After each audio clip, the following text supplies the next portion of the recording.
então, né, algum atraso, mas jamais significativo do que a gente queria para o nosso evento. Antes de tudo, dois lembretes importantes. Quem quiser um certificado de participação, atividade complementar, por favor, naquela cadeira ali, primeira cadeira aqui na frente, tem uma lista, vocês têm que colocar os dados ali, inclusive o e-mail direitinho, para poder receber, tá, o certificado de participação. Também, sim, e matrícula, tá, pessoal? Estudantes da PUC, número de matrícula, muito importante. Além disso, pediram para avisar que a tradução simultânea do evento está sendo feita gentilmente ali por trainees aqui do nosso curso de formação de intérpretes da PUC-Rio, do Departamento de Letras. Desde já, então, para vocês, né, tradutoras, nosso muito obrigado. Vamos dar início, então, ao evento. Esse evento é um oferecimento conjunto de dois departamentos, o Departamento de Ciências Sociais e o Departamento de Filosofia. Eu leciono no Departamento de Ciências Sociais, né, sou professor lá, e agradeço mais uma vez pela parceria com o Departamento de Filosofia, representado aqui na professora Edgar Lira. Agradecemos ao diretor também, Renato Brandão. Eu sou o professor Gabriel Banaggia, eu sou antropólogo e sou cientista da computação de formação, e eu vou fazer a mediação da nossa mesa aqui, do nosso encontro. Assim, é com grande prazer que eu queria fazer uma breve apresentação do nosso palestrante, professor Stefan Selke. Stefan estudou aviação, estudou tecnologia aeroespacial, e há pouco eu entendi também que ele também é pilota há bastante tempo, antes de se dedicar à filosofia, antropologia e sociologia, que foi a área, então, a sociologia, onde ele concluiu o doutorado no ano de 2002, na Universidade de Bonn. Desde 2008, Stefan é professor na área de Sociologia e Mudança Social, na Universidade de Furtwangen, na Alemanha. E em 2021, Stefan recebeu o prêmio Wolfgang Hartmann por um trabalho sobre uso de inteligência artificial na educação. Atualmente, Stefan é pesquisador na área de ciência pública e transformativa, tendo estabelecido o Public Science Lab para o desenvolvimento de inovação em métodos de produção e de transferência de conhecimento. É autor de 10 livros, organizador de mais de 15 volumes e autor de inúmeros artigos científicos, a maior parte em alemão, mas também alguns em inglês. É uma figura ativa como um sociólogo público, participando como palestrante e entrevistado em diversos meios de comunicação, também fora da academia. Por fim, eu gostaria de frisar que a vinda do professor Selke para essa palestra é também resultado de uma parceria antiga que a Coordenação Central de Cooperação Internacional da PUC-Rio mantém com a Universidade de Furtwangen, desde 2001, essa parceria. Ao longo desse período, nós já recebemos aqui dezenas de intercambistas dessa universidade, que vieram estudar na PUC-Rio, especificamente. Enviamos também intercambistas que foram estudar lá, já em Furtwangen. E, sem dúvida, temos espaço para que essa rica troca, não só de ideias, como também de experiências pessoais, se intensifique cada vez mais. Desejo aqui a todo mundo uma ótima palestra, agradecendo mais uma vez ao Stefan pela gentileza de ter vindo aqui hoje. Muito obrigado pela atenção de vocês. Muito obrigado. Olá, todo mundo. Boa tarde. Eu vou falar em português. Muito obrigado pelo convite. É muito prazer para mim estar aqui. Meu português é muito fraco, muito ruim. Agora eu falo inglês agora. Another reason why I can talk English, we have two wonderful translators here, and we should use their power in the cabin. Well, first of all, I would like to show you the town where I'm coming from. This is Furtwangen. Gabriel already mentioned it. It's a small town in the southwest corner of Germany, close to Switzerland, close to France.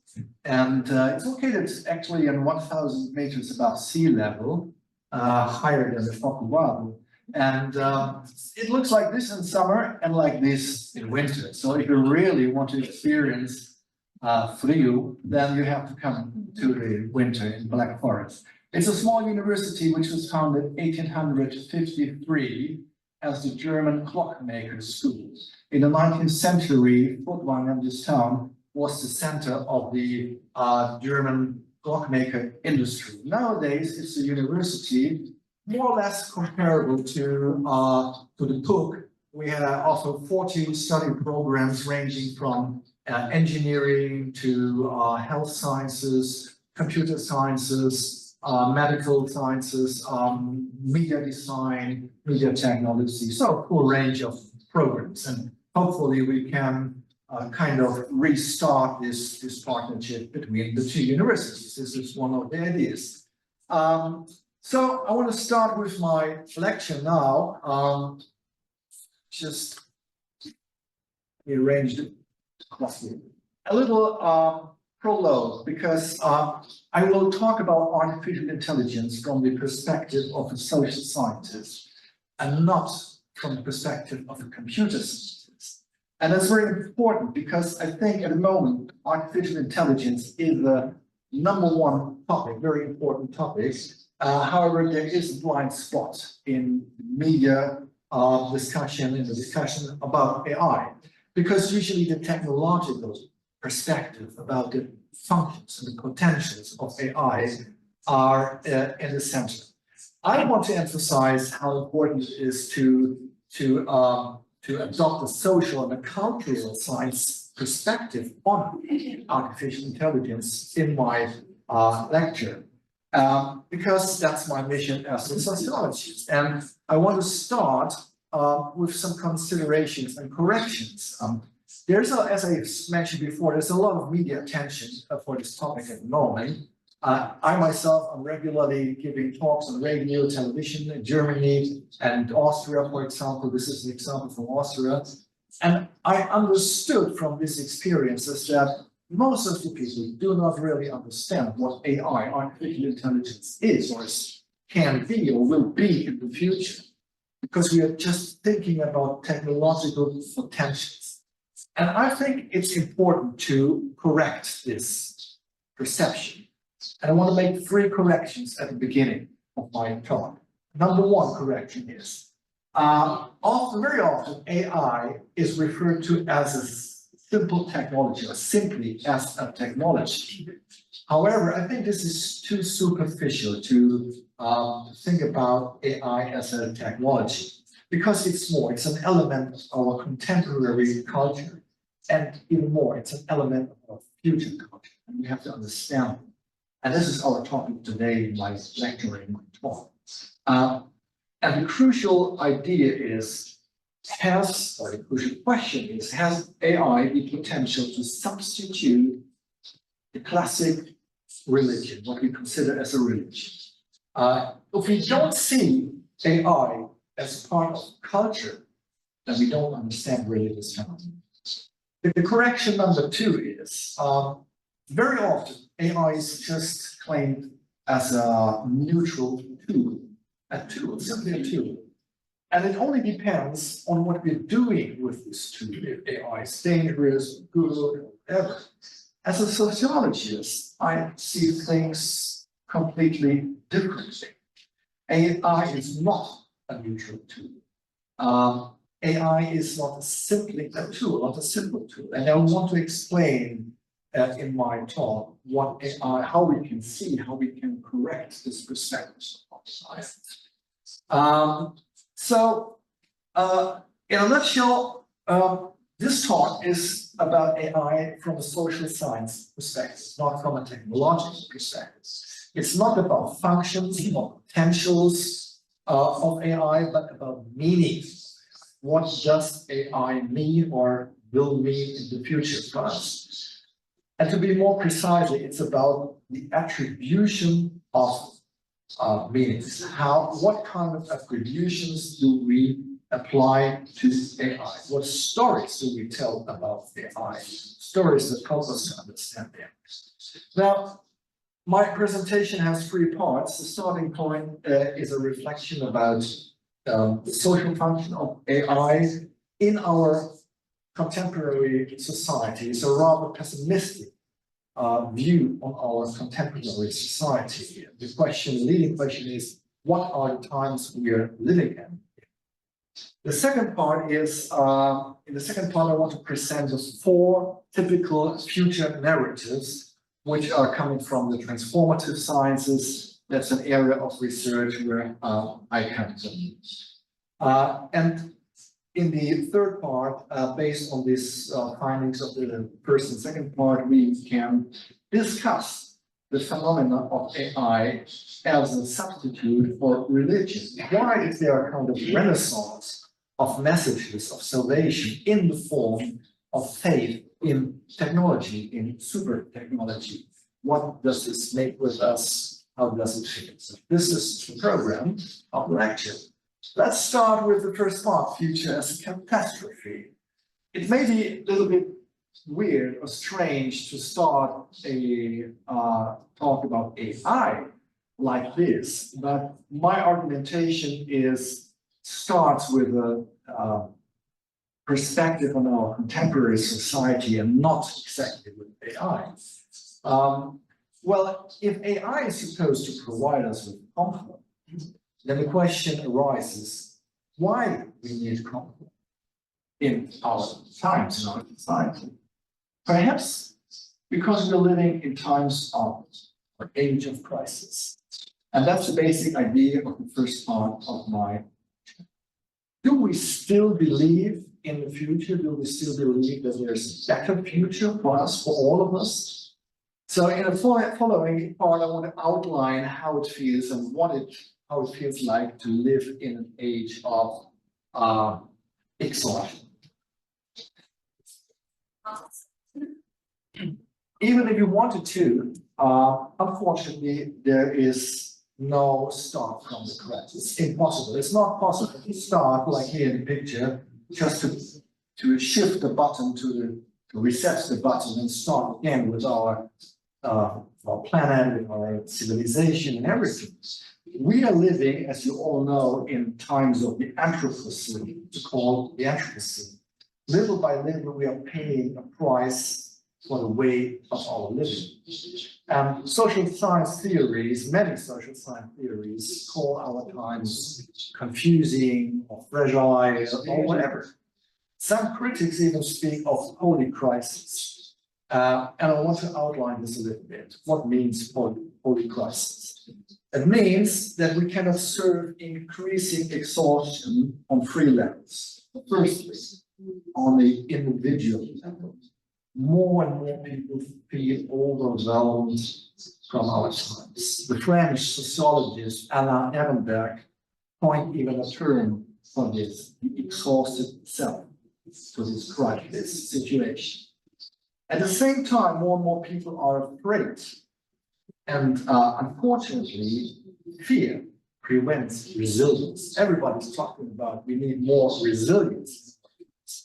But if you are afraid of the future, it's impossible to create resilience. Fear creates negative images of the future. We all need to know this if we want to understand AI later. Secondly, there's exhaustion on a collective level. In many countries, currently, we're seeing an increase in social divisions. We can see political radicalization. We can see a decline in empathy, solidarity, and many other things. And thirdly, just to make a long story short, we can see exhaustion on a planetary level in the Anthropocene. The visionary Buckminster Fuller, American Buckminster Fuller, called us all astronauts on a shared spaceship Earth. We are all living on spaceship Earth. At the same time, there are aggressive conflicts about resources on Earth and meanwhile also in space. And thus, there is a long-term destruction of our livelihood. So this is the situation, and many people, many researchers speak of new apocalypse. If we look at the situation, it's hardly surprising that there is a new desire for this apocalypse in the media works. Media culture, many films are working on this topic, the apocalypse now. There's even a new scientific discipline in France founded by Yves Cochet, former politician, and he calls this new science the collapsology, the science of end of the world. Cochet speaks of a secular eschatology. That means an end-time vision based on science and not on religion. And this is something new, because the eschatology was always related to religion. We should keep this perspective in mind for the argumentation later.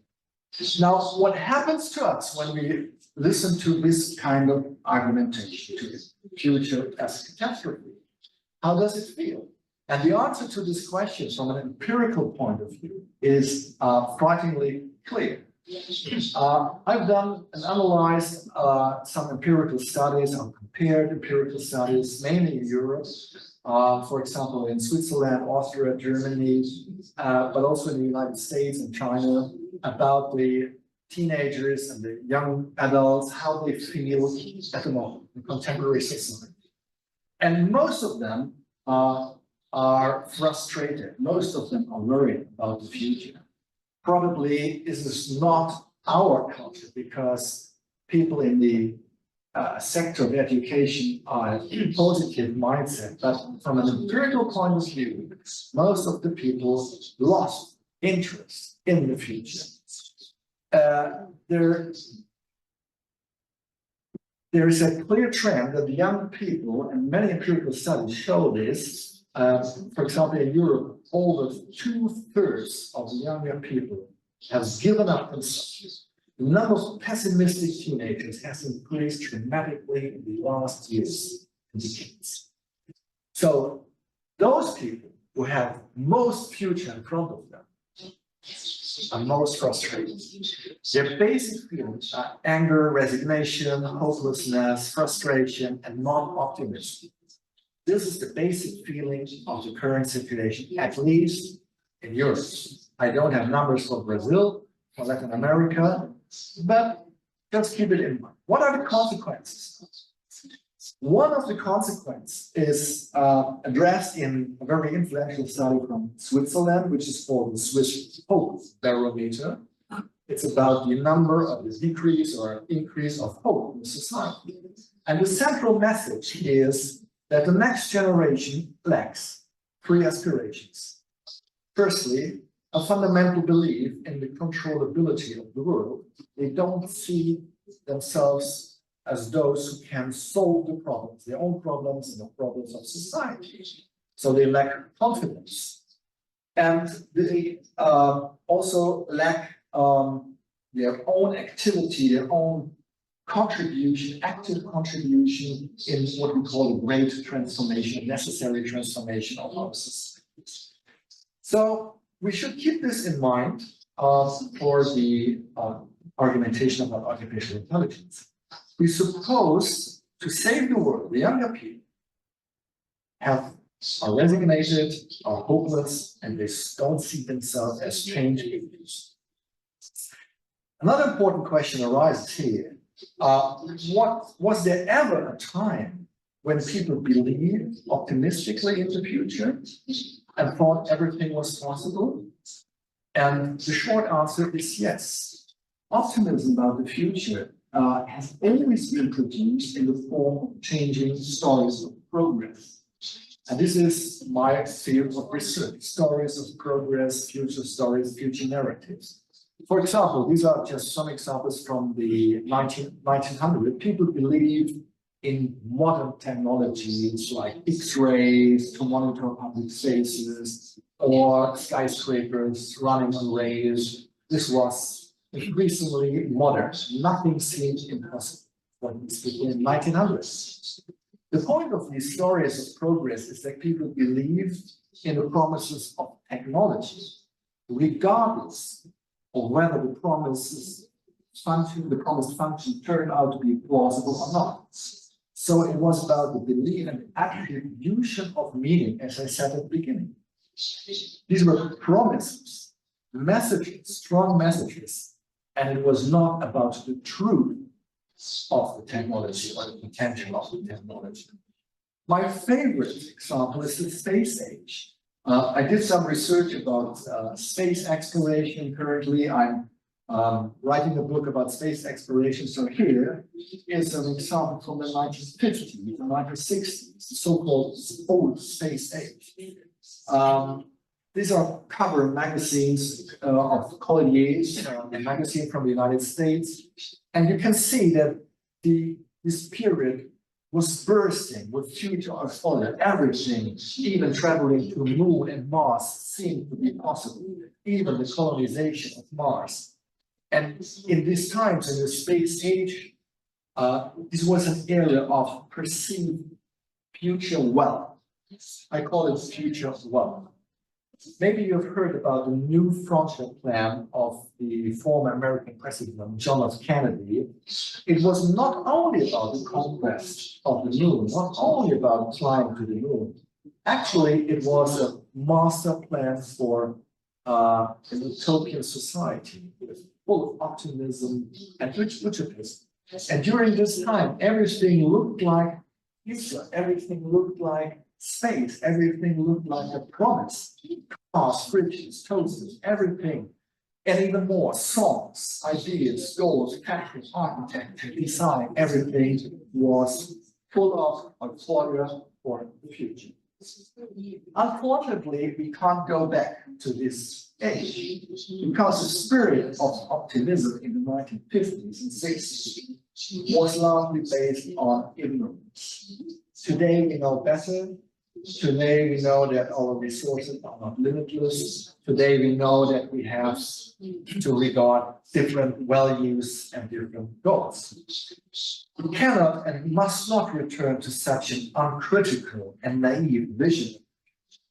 So the question is, what then? How do we tell ourselves the future at the moment? And this brings me to my second part, to the main part of the presentation. I will show how we tell ourselves future based on four typical narratives, four typical future stories. The question will be how the current AI promises then fit into this scheme, into this pattern. So the basis for this lecture, and also for a book I've written about this, was a study that I conducted on behalf of the German Ministry of Education and Research. I had a chance to research for 2 years as part of a larger team. I was a member of the research cluster that set itself the goal of taking a critical look at the new relationships between humans and machines, between human society and AI, and based on 20 social science studies. And one of these studies was my study about AI as a social promise. This was my sub-project, and it was called AI as Utopia and Promise. My aim was to find out what people actually mean when they talk about AI. So my aim was not to understand how AI works on a technical level. I repeat it because it's so important. I wanted to find out what people mean when you talk about AI, what they really mean. What are the hidden meanings? So the second feature of my study is that it combines certain approaches. I would like to briefly mention this empirical basis for the sake of completeness here. Firstly, I analyzed the so-called narrative knowledge space about AI. This means that I read everything what was written about AI in every form. Of course, not everything, but a lot of scientific texts, of policy papers, manifestos, science fiction books. I watched films, plays, listened to TED Talks, listened to podcasts, all the narratives of AI in our society. This is what I call the narrative knowledge space about surrounding AI. And this way, I was able to reconstruct a kaleidoscope of moods, a variety of moods and expectations and hopes and fears about AI. And it was very important to have this diversity of approaches, narrative approaches to AI, to restructure them and analyze in my study. Secondly, at the Copenhagen, I conducted interviews with 30 persons, social scientists, but also writers of science fiction, directors of films, designers, entrepreneurs, futurologists, even monks.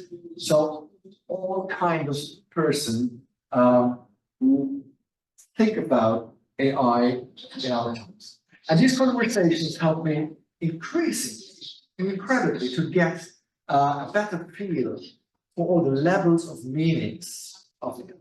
And thirdly, finally, I reconstructed the theological, religious meanings of the term promise, which is a little bit complicated to explain because in English, there's only the word promise, whereas in German, we have two words, Verheißung, which is used in a religious context, and promise we use in everyday life. So I promise to meet someone at a certain hour. This is a promise, and a Verheißung is what is used in the Bible, for example, the promise of God. In English, it's always promise. That's a little bit complicating, but also part of the fine. So the aim was to distinguish which meanings are changing and which are stable, which are not changing. On the one hand, it was important to create what is often referred to as polyvocality, various heterogeneous perspectives, as I just described. And on the other hand, as a sociologist, I wanted to reduce the diversity of perspectives. And what's really helpful is this pattern of future narratives, which I applied to myself. I want to explain it with this slide.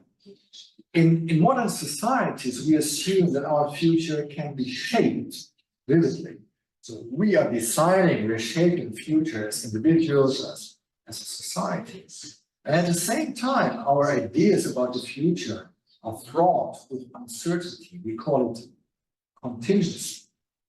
Because there's no empirical data about the future, we need stories. We all use future narratives.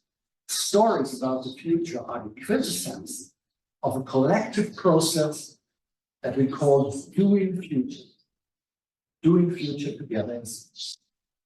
So in the context of transformation research, which is part of social science research, there's a distinction between four prototypical future narratives, and this distinction has proven its worth, and this is the reason why I use it. They can be used as patterns regardless of the topic. I applied them to my research about AI. Now, just a brief overview. There are adaptation narratives are about getting used to what is supposedly without alternative, adapting to external pressure. Adaptation narratives are the most common future narratives. Something is like it is, and we have to adapt. The second narrative are quest narratives. Quest narratives focus on the search for a wonderful treasure in former days, gold, El Dorado, something like this. And now it's a solution for everything, like a super technology, like artificial intelligence. These narratives are about speculation. They're highly speculative. Then we find departure narratives of departure. They are telling stories about the search for a better world, a utopian world. It's about the longing and searching for a new world, a new beginning. And obviously, we also have counter narratives. Counter narratives are about the fight against a concrete or imaginary enemy. Fight against the enemy. It's about rejection, rejecting something. And as we all know, we can reject everything. We can reject technology, we can reject certain politics, we can reject them. Now let's take a closer look to the four narratives and apply them to AI. We start with the adaptation narratives because it's, as I said, the dominant narrative about AI. Almost all policy papers, at least the policy papers I have read, are adaptation narratives. But also many media reports are about adaptations. In the context of adaptation narratives, AI is presented as a new revolutionary entity, as something that is already permeating all areas of life in principle, but will for sure be omnipresent in the future. This new social reality is often described as having no alternatives. There is no alternative to AI. To illustrate this kind of narrative, the lack of alternatives, the spread of AI is often compared to the introduction of electricity in the 19th century. First, a few theaters were electrically lit, then streets, then entire cities, finally all homes. The technology of electricity also changed cultures. Night became day, new rhythms, conventions, opportunities, but also dependencies emerged. Above all, electricity became a matter of course almost everywhere. So much that no one really wants to live without the convenience of electricity anymore. Now, we are well on the way of seeing AI as an equally convenient basis for our modern lives, similar to electricity. And in this context, the first promise of AI is comfort. That alone is not enough. The central promise of technology has always been efficiency. People long for control and optimization. A very nice, albeit ironic example is the feeding machine in a well-known film Modern Times, which is critical on progress. This machine is used to feed the workers during their break, so they can continue working in the meantime. Maybe you know the film with Charlie Chaplin. A perfect example of the promise of efficiency. It is really worth watching the movie to find out what happens to Charlie Chaplin, who was the director in the movie and actor at the same time in this scene. So this is the idea of total efficiency. As we can learn, technology has always been associated with relief, with optimization, with control, with efficiency. Technicians identify performance parameters, and then they try to optimize these parameters. This expectation of a fundamental improvement is structurally similar to a secular method of observation. A secular method of observation. This is the first approximation which shows that religious promises can also appear in a secular form. And in fact, our modern world is full of such technology promises.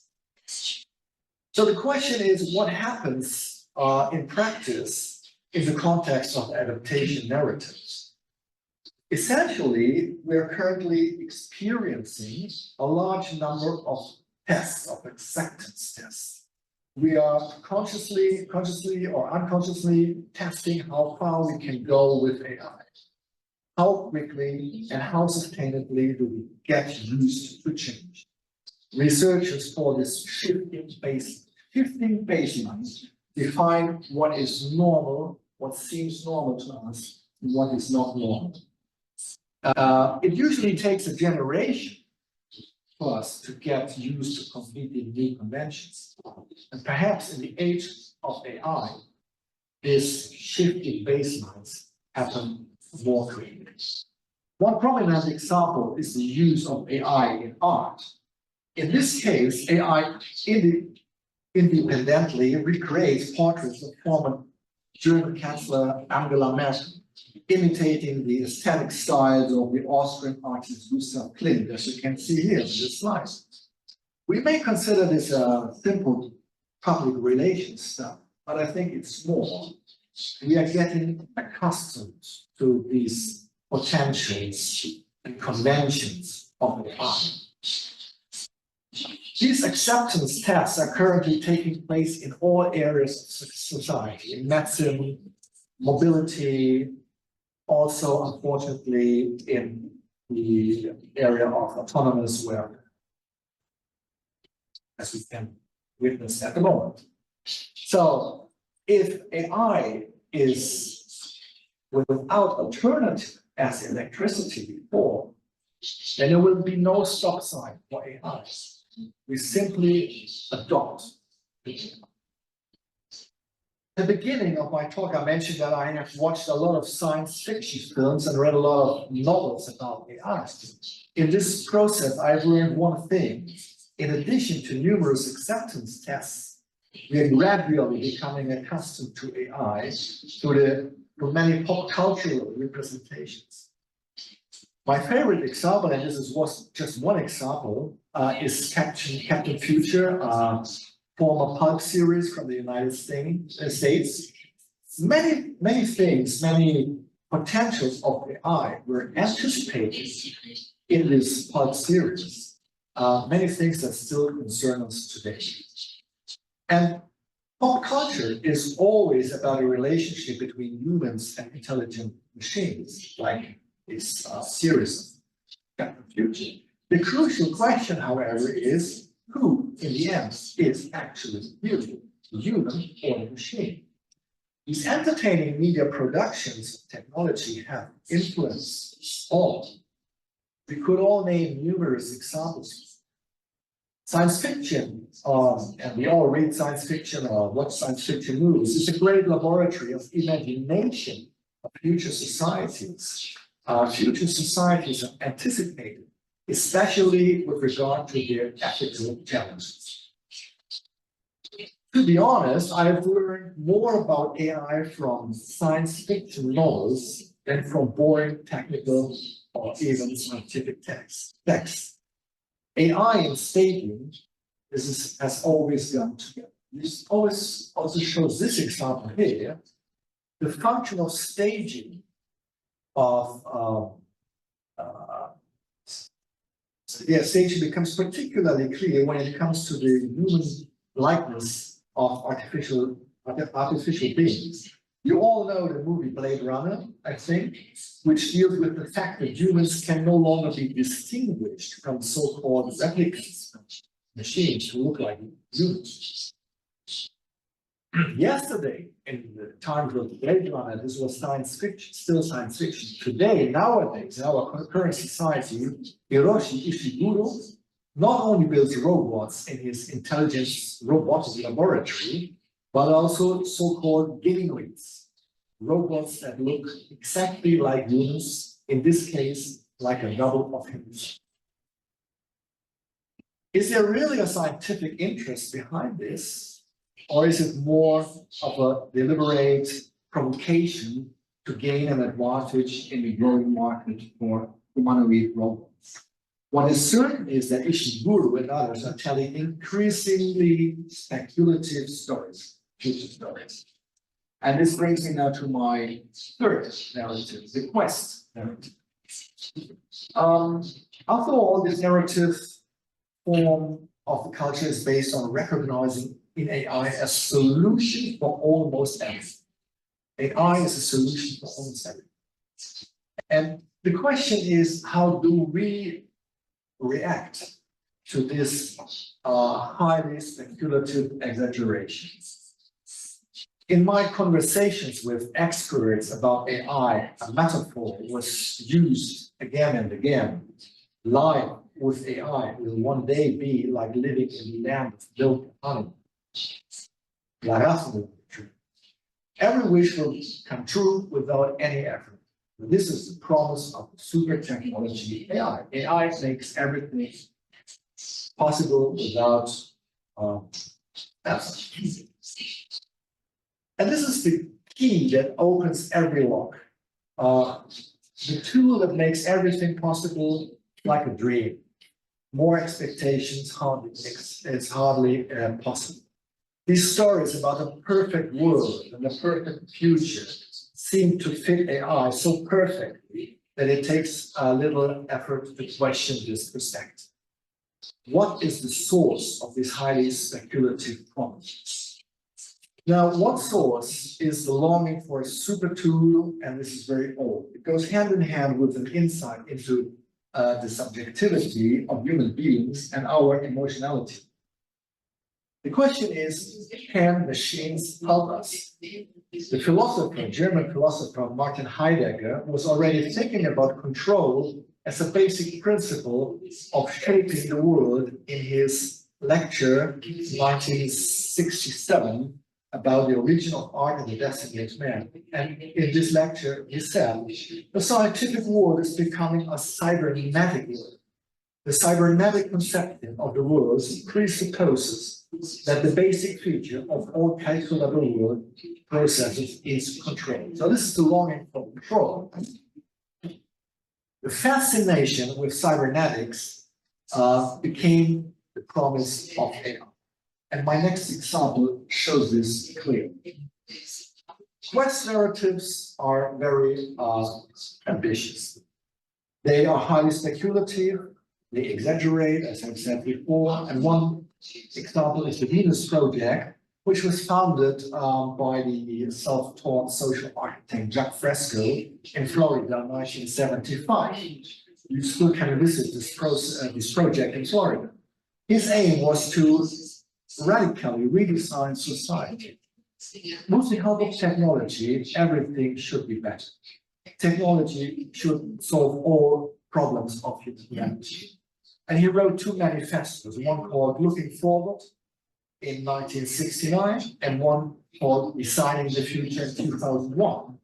And these manifestos were the blueprints for techno-utopians. Fresco was a visionary who thought of many things that we take for granted today. A huge central computer was to control the new world and optimize everything. Production, logistics, healthcare, education, everything, even science. All private lives were to be networked, and people would also live in virtual worlds. Nowadays, we call it the internet and the metaverse.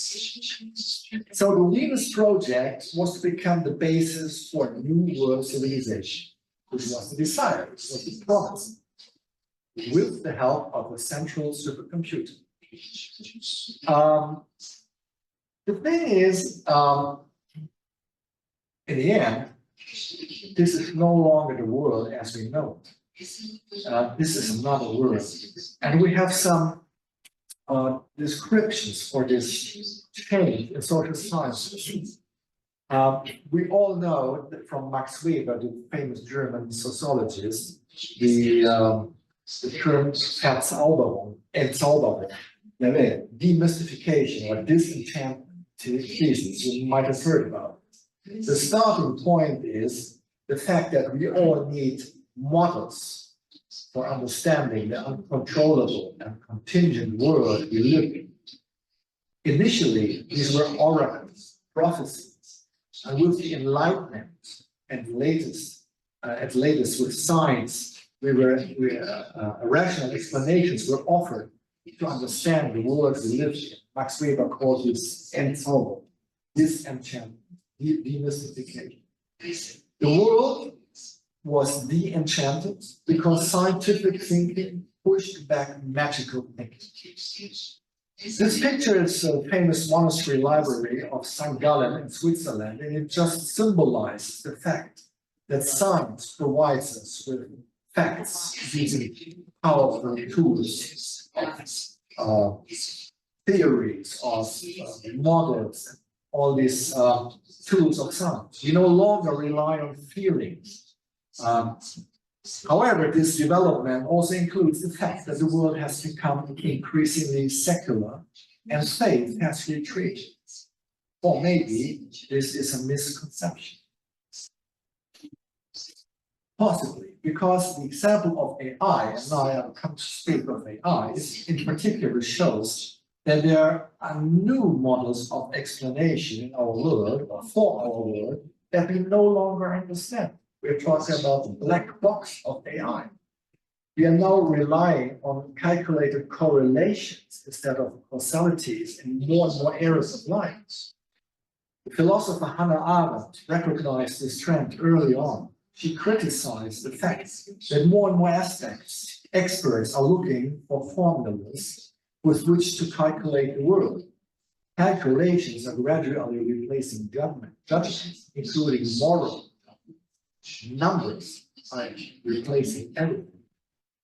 Nowadays, we speak of data oracles, we speak of data science. This is an example of the US-American company Palestra, which promises to use AI to combat crime in public spaces. In technological terms, they promise predictive policing.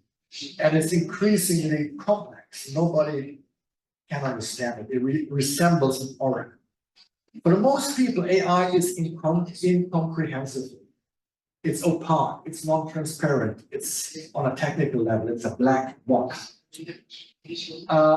AI resembles a magic function. But ultimately, these attributions to AI are nothing more than a re-enchantment again. So we have the disenchantment by science and the re-enchantment in the age of AI. And this is precisely what forms the basis for the return of the religious promise in the form of technology faith. But perhaps the truth lies in the middle. We know from the scholar Hans Joas that it's not a question of either or disenchantment or re-enchantment. Instead, according to his thesis, new forms of the sacred and sacralization are constantly alternating in given societies. The sociological point of this thesis is that every new form of canonization establishes new power relations. So if the magic effect of AI is understood as a new promise, then two questions arise. Firstly, is the admiration for AI an expression of a latent longing to want to believe in something, perhaps even to have to believe in something? And secondly, what power is actually being legitimized when AI is canonized? I believe that these questions have been asked far too rarely so far. The answer to these questions depend on what exactly we see in AI. Now we come to the crucial point. At the beginning, I claimed that it is wrong to see AI as a tool. In fact, the interaction between AI and humans requires a differentiated attribution of roles. This differentiation of roles is a prerequisite for meaningful reflection on social implications and ethical consequences of AI. It's true that AI is a technology, always has a material basis. It is computers and so on. However, because we communicate with AI via voice-based interfaces, because we are increasingly outsourcing decisions and responsibility to these systems, from a sociological perspective, many applications are more akin to the role of an assistant or even a social partner. Examples include adaptive learning avatars in educational contexts, or the automatic creation of human memory by AI systems. I could mention many more examples. Each of these topics deserves to be discussed in more detail. However, at this point, we simply want to understand what happens when we gradually equip a machine with more and more autonomy. This is a crucial point, autonomy. At the same time, we no longer question that we equip a machine with autonomy. And this increases the complexity of ethical issues enormously. On the other hand, it becomes clear why it is so easy for us to believe in the promises of AI. A tool never promises anything. A being does. So I think this is the crucial point of the whole talk. Who can promise something? In former days, a god promised something. We can probably promise something to each other. And now, a tool or a complex machine or an artificial partner promises. In fact, we are increasingly turning our tools into beings. We turn the tools into beings. One of the most controversial attributions to AI is the ensouling of intelligent machines, which we call usually robots. In any case, the technological or magical animism associated with this is a form of sacralization. As soon as we believe in the possibility of the consciousness of non-human entities based on contemporary theory of mind, we are on the way to a new form of promise. Subject simulation, which is already standard for common robots in care and household applications, also prepares coexistence with machines as an acceptance test. Techno-animism is a means of integrating intelligent technology into human society. Our everyday life with artificial beings is becoming more and more normal. We are getting used to it. We shift the baseline. And as a result, the boundaries between man, machine, and probably God are becoming blurred. This brings me to the most progressive form of future narratives, the stories of new beginnings. Now, here we must differentiate between different levels and scales for attributing of meaning. On a small scale, good AI, often referred to as AI as a social good, is seen as a promise to improve people's living conditions. One example, against background of my research, is the Austrian company Attempo. Its software called Capital is used to automatically simplify text for people with cognitive deficits. In other cases, AI is intended to help achieve the United Nations Sustainable Development Goals and SDGs. In all these cases, we're talking about social entrepreneurship. For our context, this means that the possibilities of AI are told in the context of a healing narrative. And the associated promises can go a long way, as the following example shows. The first example is cybernetic governance. AI pioneer Norbert Wiener already dreamt of a totally rational government machine. He considered AI to be the new Leviathan or a variant of the good dictator. In science, this approach is called precision government. The promise here is a solution is that a strong AI, a general AI, will replace discursive forms of rationality with numerical metric rationality. Probably this is just another version of the fetish of efficiency, as I've mentioned before. Now, apart from the fact that there is yet no superintelligence that could rule the world's rationality, the question arises as to whether we would be prepared to surrender our political sovereignty to an intelligent machine, and what consequences this would have for society if we were to replace democracy with algorithms. At first glance, it seems attractive, a rational machine which governs everything, because many sociological theories show that the ability of modern societies to control themselves has reached a limit. But should we therefore delegate all the problems that we cannot solve ourselves to an AI, and then passively watch as this AI saves our world? For many, this kind of eco-dictatorship is the only solution for the future. Many of the proponents of this highly controversial techno-determinism refer to the poem "All Watched Over by Machines of Loving Grace" by Richard Rotherham. It's a very famous poem. It praises the subjugation of humans to machine. And as early as 1979, the philosopher Hans Jonas, in his famous book, The Principle of Responsibility, argued for the necessity of radical political intervention, even against the will of the voters, if necessary, in order to save the world. So the question is, can AI save the world? We are not able to do this, obviously, in the advocacy. The scholar James Lovelock wrote, aged 100 or 101, the Manifesto Novus, a book in which he assigns us humans the role of parents for a silicon-based hyper-intelligence.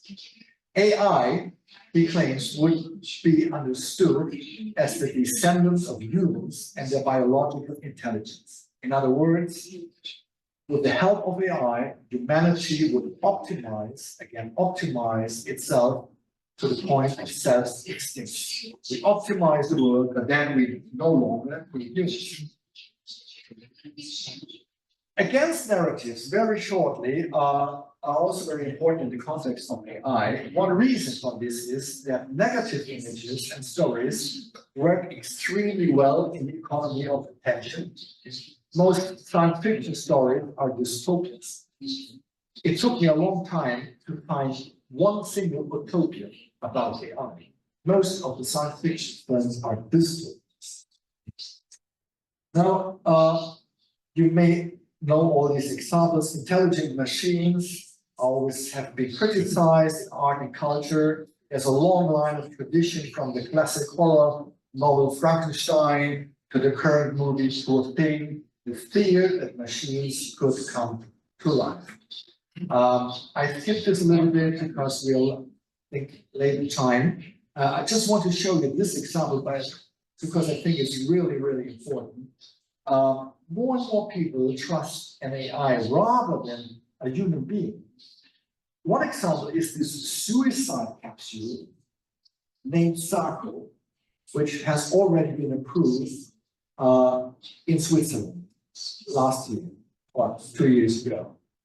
An AI-controlled online self-test is enough to open the capsule and unlock it for its intended purpose. People can kill themselves inside. AI is thus granted the sole power to define the appropriateness of suicide.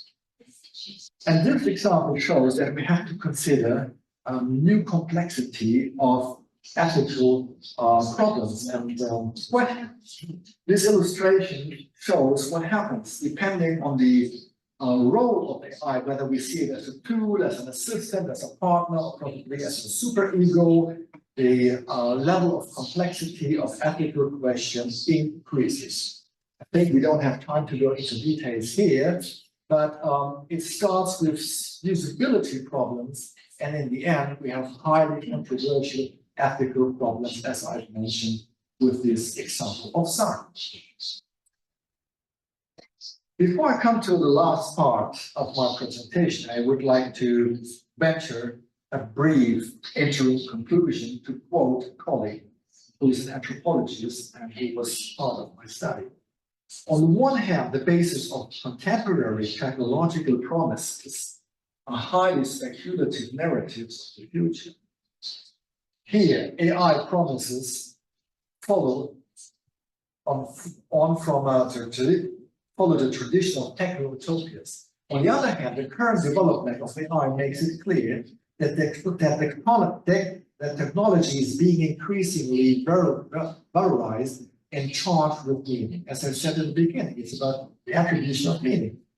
Belief in technology, technological progress, is thus becoming a kind of religion. In other words, we have to believe in the promise of AI in order to see ourselves as modern. And probably this is a key to the understanding of AI. To be recognized by others as modern persons, we have to believe in the promises of AI. Now, the last part, as we said at the beginning, AI is more than just a technique. In the last part, we will reconstruct some of the cultural dimensions of AI. In this way, it will become clear how the neo-religious character, as I coined it, of AI promises emerge. Until now, we have known promises in the context of religion. Promises are the ultimate form of communication of a God with humans, or the announcement of a divine intervention by prophets. The core of the promise, of the religious promise, is the idea of a final comfort. The favorable prognosis of future events serves to generate hope and prevent resignation. This is the reason why I quoted the empirical studies about resignation at the beginning. In other words, it's about consolation. But this comforting function has little to do with life in our contemporary world. Religious promises refer to the hereafter.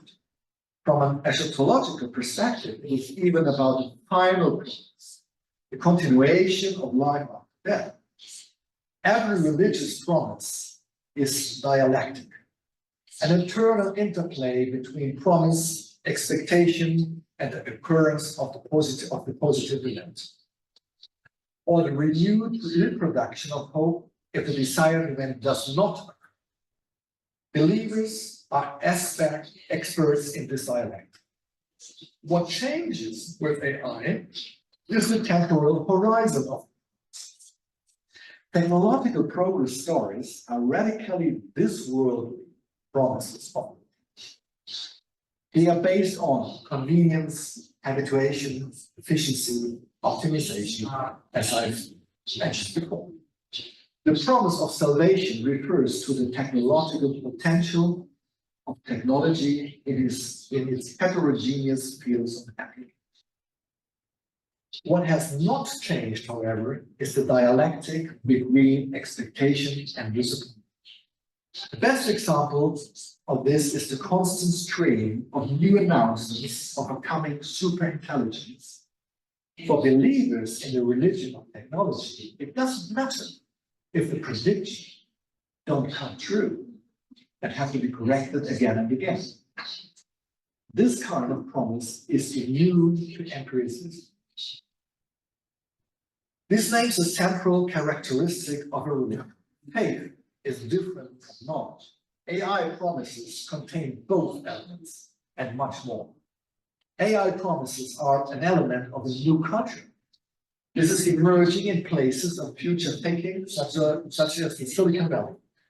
Here, the belief in digital solutions is proclaimed with great gestures by new prominent gurus, so-called digital evangelists. Around this digital faith, there are not only new prophets, priests, and disciples, but also new rituals, new liturgies, songs of praise and passions. There are new altars, new forms of worshipping, computing power, data, rationality as a basic form of our human existence. In short, all the structural elements of a religion are already there. Far-reaching techno-utopian ideas from different subcultures converge in AI promises. However, all these religious currents have two things in common. They produce new desires in an affluent society saturated by consumerism, and they produce future euphoria as a marketable product. Who needs a social utopia when all you have to do is keep buying a better computer?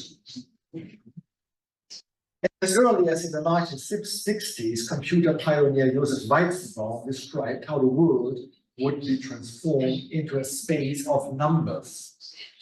The belief in the quantification and thus in metrics is the basis of the promise of AI as a new techno-religion.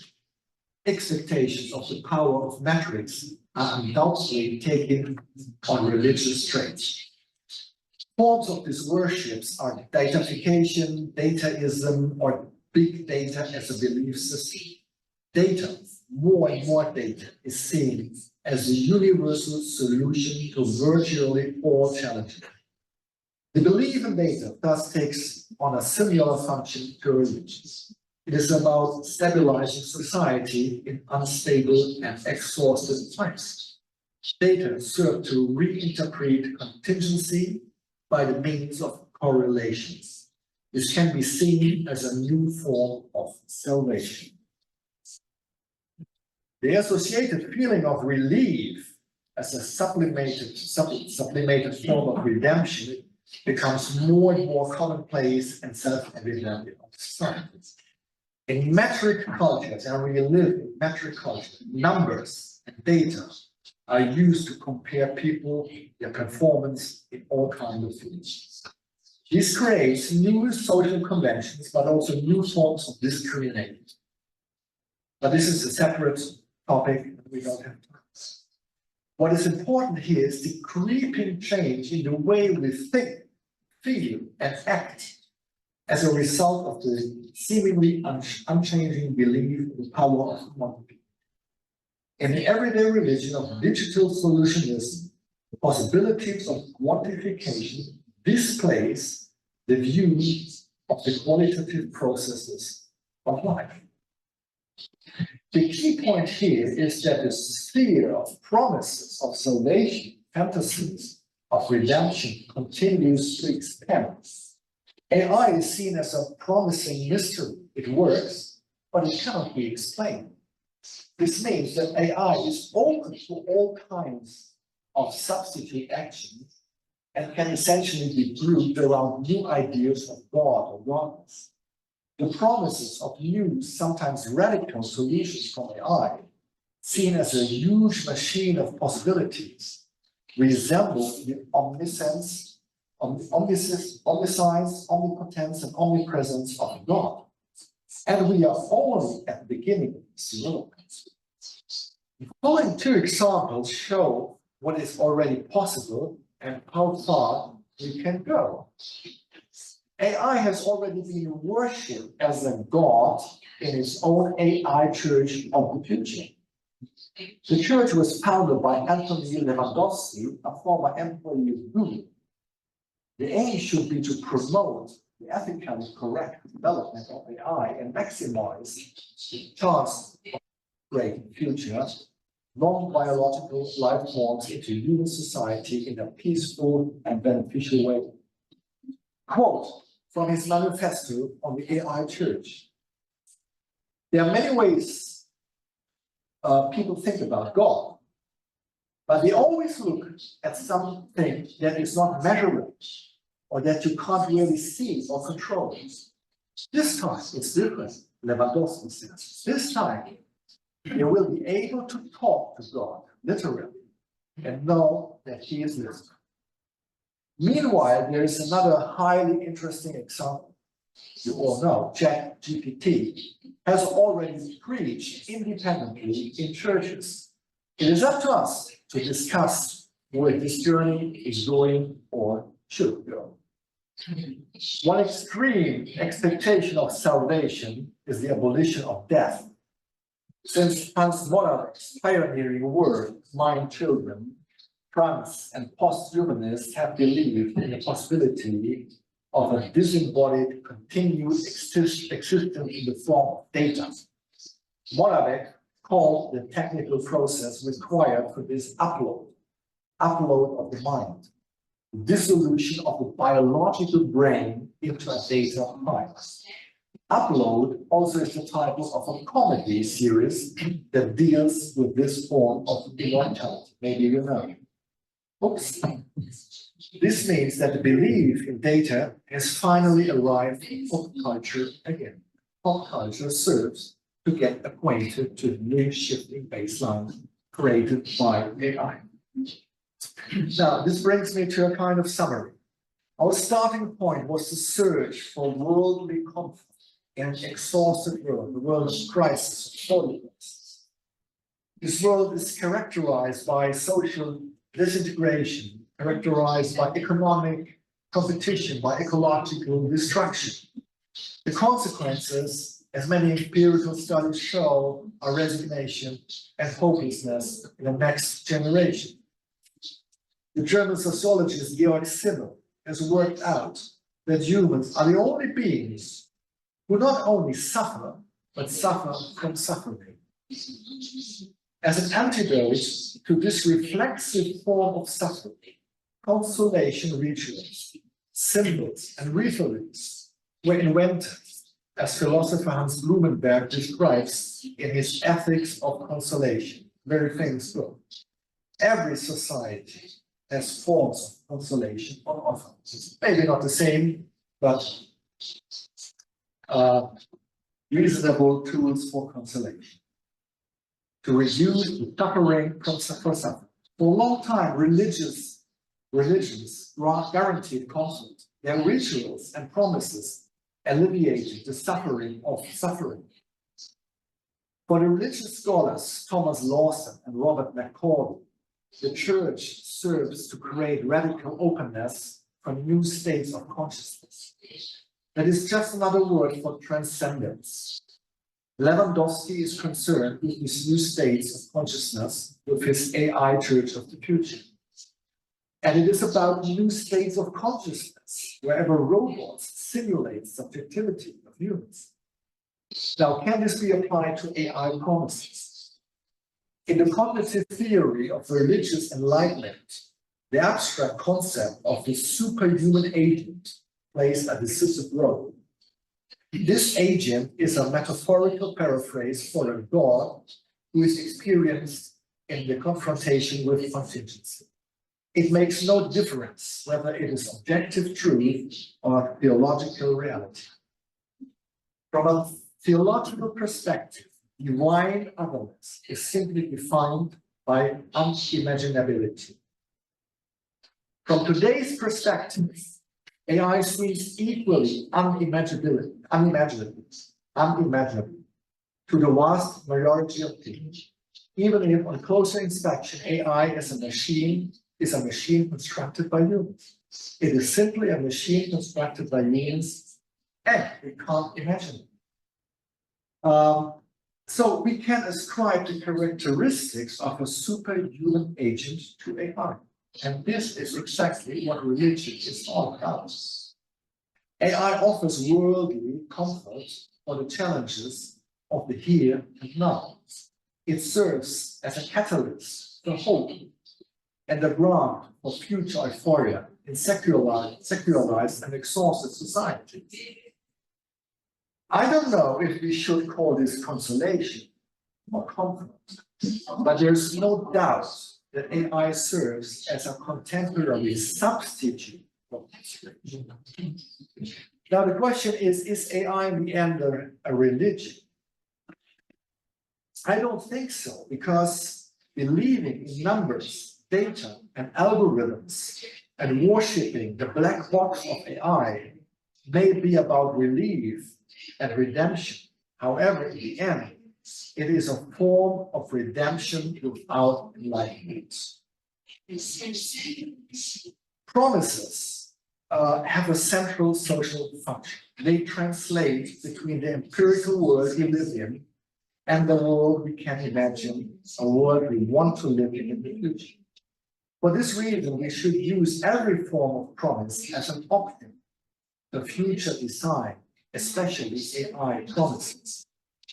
However, we need a discourse on the fact that AI is more than just a tool. AI is creating a new world and a new culture, as I've mentioned before, and we are all part of that. As users of applications on our smartphones and as producers of data every day. Technologies like AI are not our destiny. We can and we must shape them. The question will be whether we are guided by fear or desire for a social utopia. Despite all the faith in technology, the scarce commodity of the 21st century is not computing power. The scarce commodity of the 21st century is meaningfulness.